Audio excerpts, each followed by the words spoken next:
Nakapagtala ng iba't ibang accomplishment ang South Cotabato Police Provincial Office mula alas 6 ng umaga ng ika-19 ng Agosto hanggang alas 6 ng umaga ng ika-20 ng Agosto taong kasalukuyan bilang bahagi ng pagpapanatili ng kapayapaan at seguridad sa lalawigan.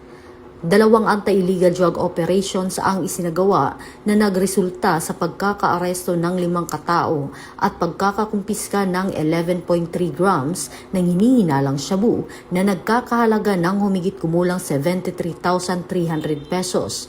Samantala, 6 na wanted persons ang naaresto sa 10 operasyon habang 85 checkpoints naman ang isinagawa kung saan 175 sasakyan at motorsiklo ang sinuri at 20 ng paglabag ang naitala. Nakapagpatupad din ang South Cotabato Police Provincial Office ng mga lokal na ordinansa laban sa 100 at 48 violators habang 1 loose firearms ang isinuko sa mga otoridad.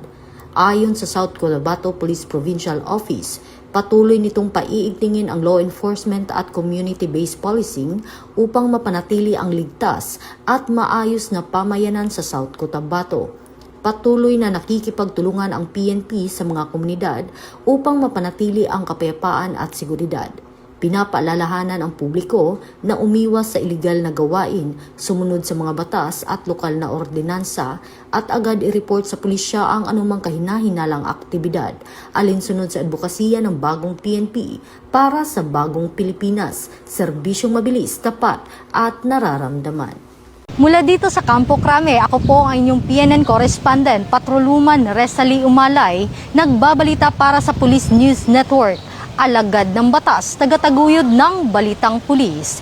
Ito ang bagong PNP para sa bagong Pilipinas, serbisyong mabilis, tapat at nararamdaman.